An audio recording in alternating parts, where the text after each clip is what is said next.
Bonjour, je m'appelle Mathieu Hongrois et je suis le cofondateur du Clos de Verdelot.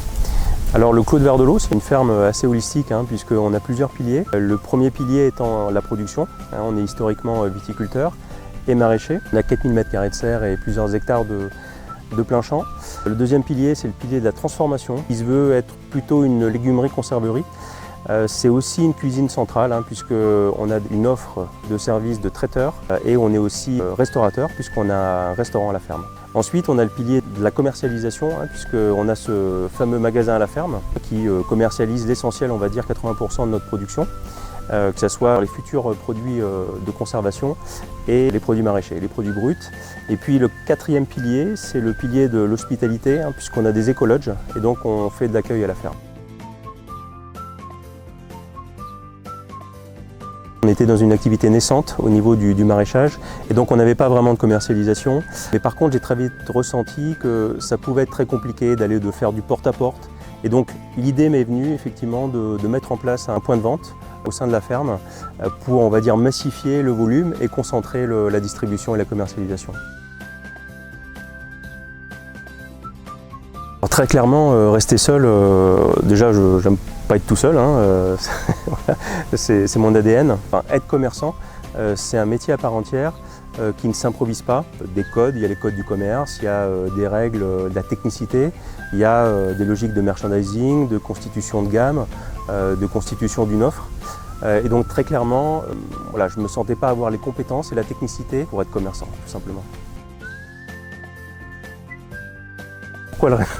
Pourquoi le réseau Les Bergers? Alors, en toute honnêteté, on était en proximité d'une ferme qui est également au sein du réseau, qui est la ferme de Sainte-Colombe. Et donc j'avais contacté Camille et Nicolas pour en discuter.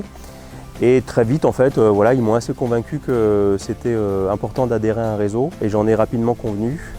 Donc c'est la raison pour laquelle on s'est lancé dans l'aventure. Et j'ai très rapidement appelé Christelle Jaffres, qui est la fondatrice du réseau. Ça a tout de suite matché. Elle avait beaucoup d'énergie, c'est ce qui m'a plu. Et ensuite j'ai rencontré l'équipe et là j'ai été convaincu. J'ai fait des découvertes. Je n'étais pas forcément acculturé aux réseaux sociaux. Ça m'a permis de découvrir ces logiques-là. Je n'étais pas non plus un commerçant, donc les techniques, la technicité, je ne les connaissais pas. Qu'est-ce que ça m'a apporté du chiffre d'affaires? C'est un magasin qu'on a construit avec Domiti, donc de rien. Donc on avait 0 de chiffre d'affaires et on est monté très rapidement en chiffre d'affaires et ça continue à progresser. J'en suis hyper satisfait. Alors après, je pense qu'on peut toujours s'améliorer. Je pense que les améliorations, elles viendront aussi avec la maturité du réseau. Il y a une vraie richesse en fait, notamment lors des séminaires, dans les discussions. Je crois qu'il y a plein de projets qui pourront se mettre en œuvre. Ce qui fait la force du réseau, c'est aussi la personnalité, la richesse des parcours. On peut imaginer plein de projets, de la production mutualisée, des plateformes communes, du sourcing commun. Donc il y a plein de logiques qui feront que le réseau va se bonifier naturellement. Venez découvrir, participer, échanger, puisque comme je l'ai précisé, ça fait vraiment la richesse du réseau. Ne vous fiez pas aux droits d'entrée, aux devances, etc. Il faut le considérer comme un investissement. Franchissez le pas et vous en serez très content.